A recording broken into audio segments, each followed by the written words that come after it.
The 10-minute drill. This is a big one. Is brought to you by Lloyd's Construction and Consulting, providing first-class construction services on 1010XL. Let's go, let's go, let's go. Hit it. All right. Oh, yeah. Come on. Sports concepts and rationalizations headed your way. We call it the 10-minute drill. We do it each and every day, except on Tuesdays when we're fireballing. Well, that's true. Beef, do we have a prize pack today? Today is the last chance, Googans. Oh, last chance. Last chance for love? I mean, unless you want to get off the wall and It's buy my last chance Hey. for romance tonight. Gosh, it's beautiful. Oh, I need you. Songbird of our generation. By me. Ooh, he keeps going. Last chance at the end of the 10-minute drill to score a pair of tickets on us to the Wawa 250 that's coming up Friday, August 27. All right. Down at Daytona International Speedway, so stay tuned for that. Well, that is wonderful. We talked about Shohei Ohtani yesterday. I want to make it clear. I mean, I think we established what an incredible season he's having. Arguably, the greatest season in baseball history is what's going on with Shohei Ohtani. Now, I guess the missing caveat is the Angels aren't winning. So, had they been winning, I mean, and he was responsible for it, but as a baseball, which is the ultimate team game, you can only do so much. So, but Shohei Ohtani, again, Babe Ruth in a season where he was pitching and batting never hit 40 home runs. So, pretty impressive stuff by what Shohei Ohtani's doing. Then, also, did you see the size of the Yankees lineup last night? Their front five. Yeah, oh, looked like a offensive line from I think it rivaled the Jets' starting offensive line from Super Bowl III. Yes, that's the thing that they put up, which was kind of cool. So So anyway, that's what's going on, and the Yankees keep winning. By the way, they get the Twins, so that should be a good series. I also noticed this. What is the Beef? What is the record of the Tampa Bay Rays? The Tampa Bay Rays. Yeah. What are we doing?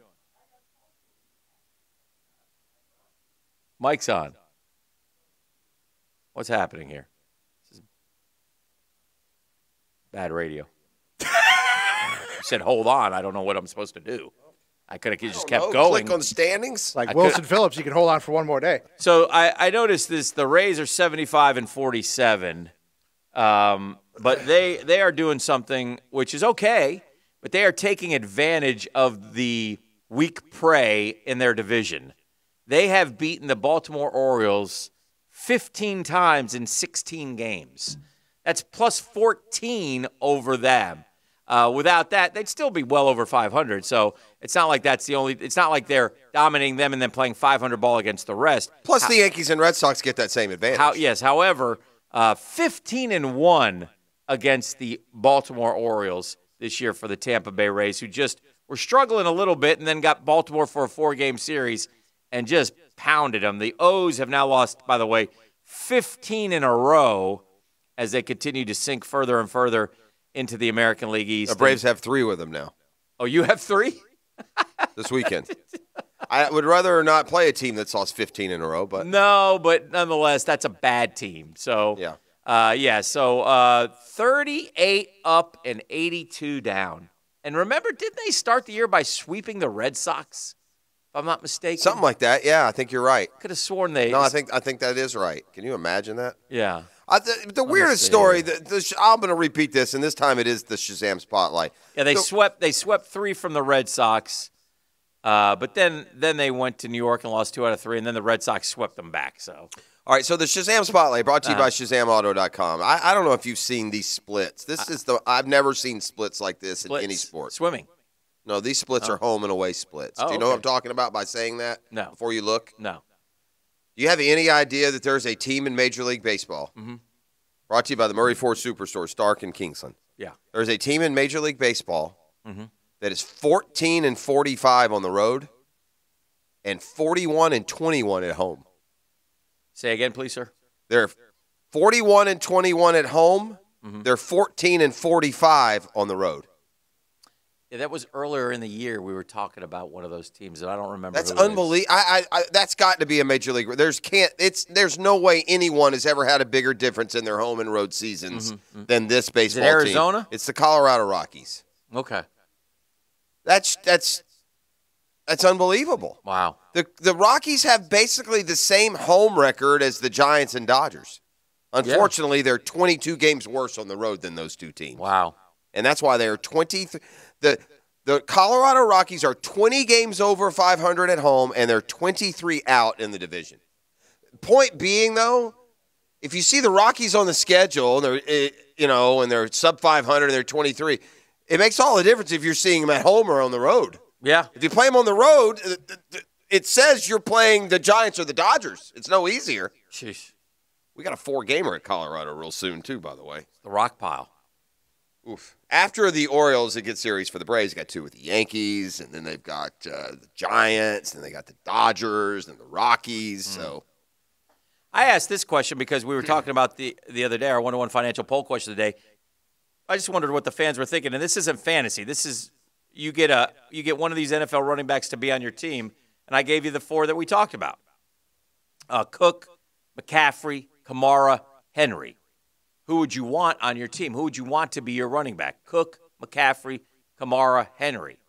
And we have 300 votes plus in at Dan Hickman. I would think as hot as he is right now, and the fact that both Jag fans see him and he's a local kid, that Henry would win that poll.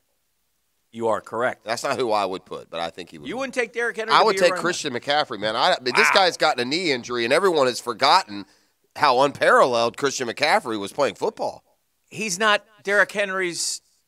He's not as good as Derrick Henry. I don't know how you figure. By what measure? Rushing yards.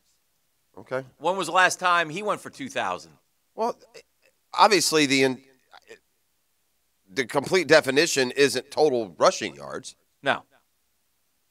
He had one tremendous season where he had 1,387 rushing yards. Now, remember, he got to play the Jags that year. And that doesn't. Okay, hold on. Henry plays him twice. That's true. And 1,005 receiving yards, where they threw him 116 balls, but they ran him into the ground so much so he died in 2020. Well, last year he got hurt. Yeah, well, that was it. Not just hurt, ACL.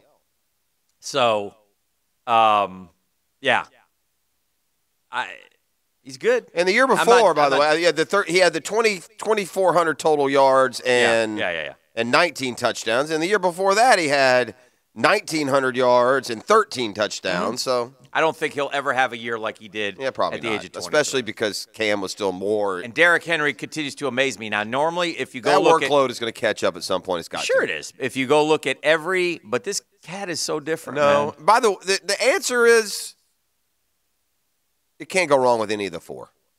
And well, so, Cook's 13.5, McCaffrey's 18.5, Kamara's 12.2, and Derrick Henry's 55.8. So it's basically the order that I would have thought. Well, the other 3 are interchangeable, basically. Now, McCaffrey's second. Now, I would do this disclaimer. I'm putting them in I'm putting them all in the exact same category. They're healthy. Because to kind of review my question, would I take him right this second coming off the ACL over Henry? No, I wouldn't. So let me be clear on that. Okay. But if I got both guys healthy going into the year and I'm getting a full year, and I may be speaking as much from a fantasy perspective as I am a football perspective, and sometimes those are at least a little bit different. Did you see that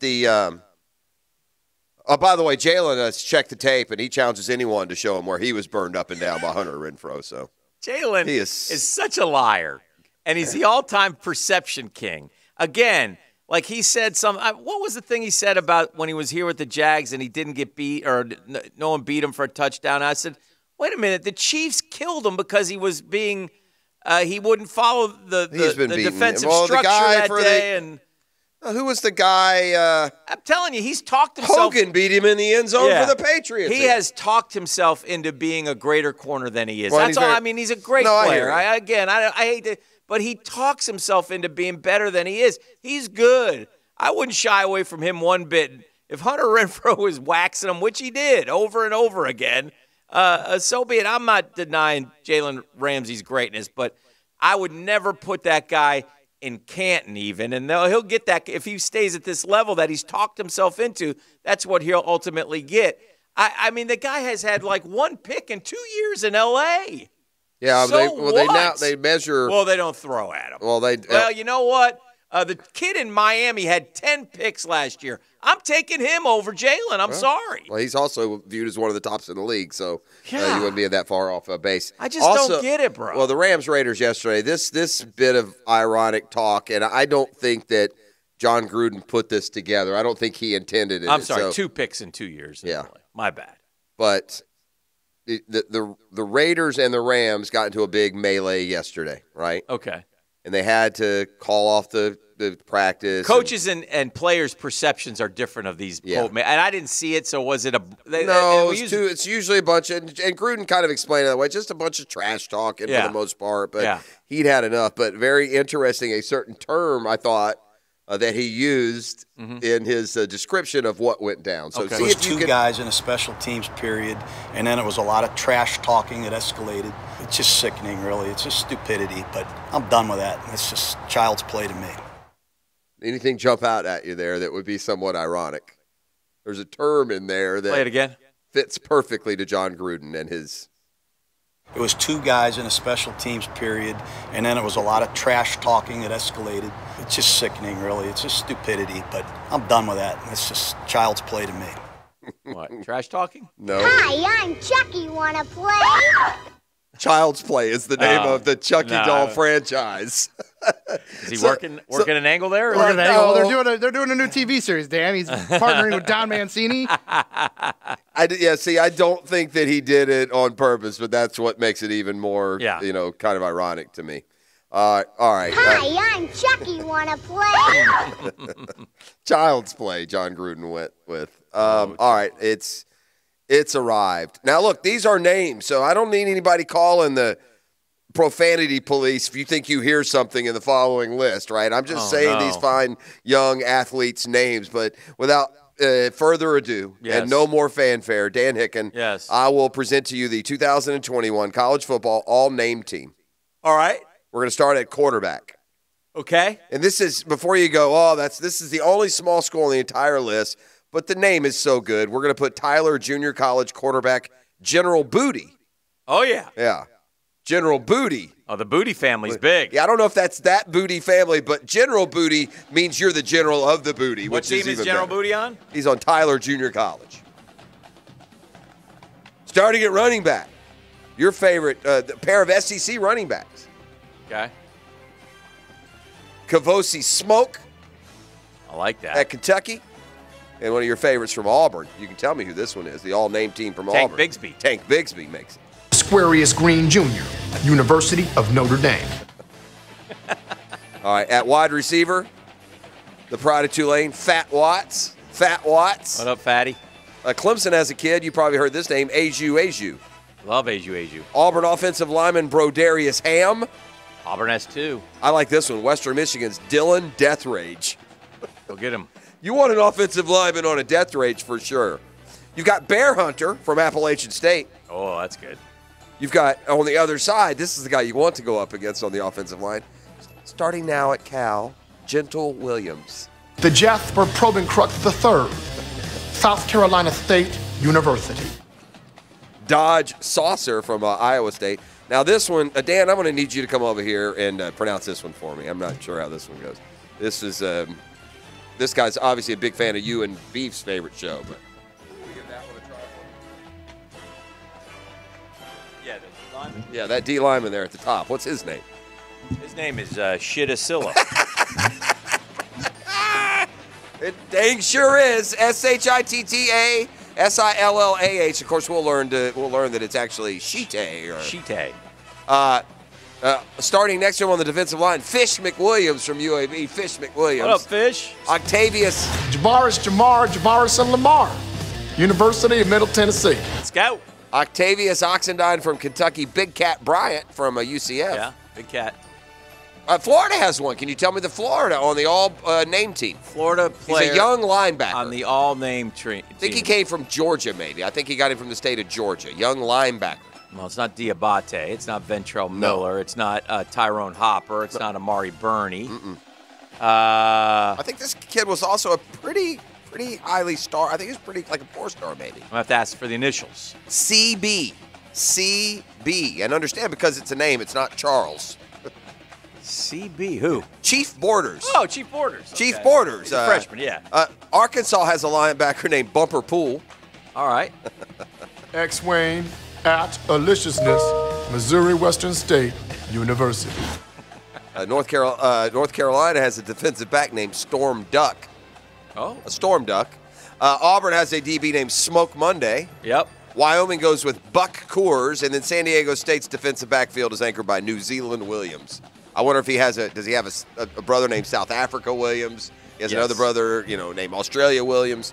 And then one of my favorite special teamers, we need content director Dylan to confirm this, but Iowa State's kicker is Connor Assalley. TJ, AJ, RJ, backslashing's 4th, the 5th, Albion College. Boom. That's your all-name team. Well done. Well, there you go.